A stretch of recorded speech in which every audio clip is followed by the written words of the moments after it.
Christmas travel is one thing, but what about when you're being driven crazy by the holiday gathering itself? There is so much pressure that comes with the holidays.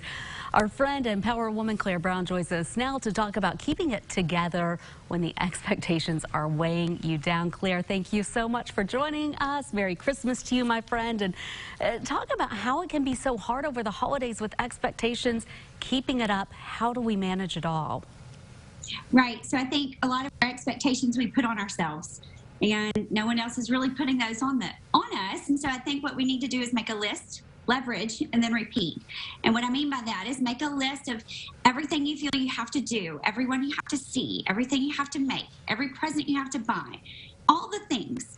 And then look at the list and decide what you can leverage off that list. In other words, what can you delegate to someone else or just get rid of off of that list?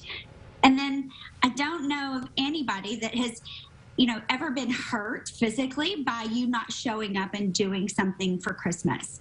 Did anybody ever get hurt by you not making dressing or you not bringing a gift? These are not life and death situations. We really shouldn't internalize them as such.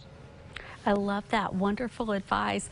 It's a really polarizing time right now in our country. People are so divided. And for those of us, including myself, that wants everyone around them to be happy and to get along, how do you set boundaries to keep everyone happy during the holidays as everybody gathers? And so I think a lot of people are facing anxiety as they look at gathering again this year, and they haven't gathered in a while, and they're worried about what's going to come up. And so I think having the conversation ahead of time and setting those boundaries really helps create that expectation. So you've got to create pain in order to have pleasure. And so one thing I've done with my kids, which works for all of us, is, we created a swear jar one time when they were little, or a discipline jar, if you will. And so what if you created that same thing at the Christmas table? And anytime anybody said anything about politics or money or whatever conversation is not to be included, then they have to put money in the jar. Whatever's collected at the end goes to the charity of your choosing. But it does hold everybody accountable, and it does create a little bit of pain in order to also create that pleasure. It's brilliant. I absolutely love that, and can go to a great cause at the same time. For those out there that are feeling overwhelmed, we are a few days until Christmas. It's the happiest time of year, but it can be overwhelming. What is your advice heading into Christmas?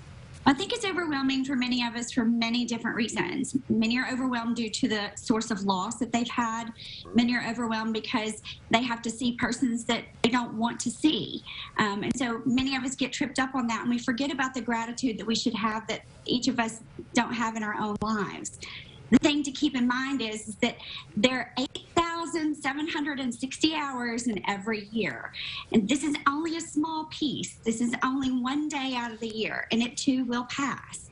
And what if we only looked at it as that? We broke it down and looked at it as just a few hours that I have to do this act, or just a one day that I have to get through, and don't place as much value on it as it should be, and put the value where you want it to be.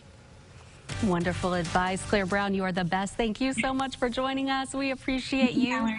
And she will be back next Monday. You can always follow her online, follow her podcast at thepowerwomen.org. You can also go to our Facebook page, KARK4 News Facebook page, and you can ask a question to Claire that she may answer here on the air. Claire, thank you again. You're the best.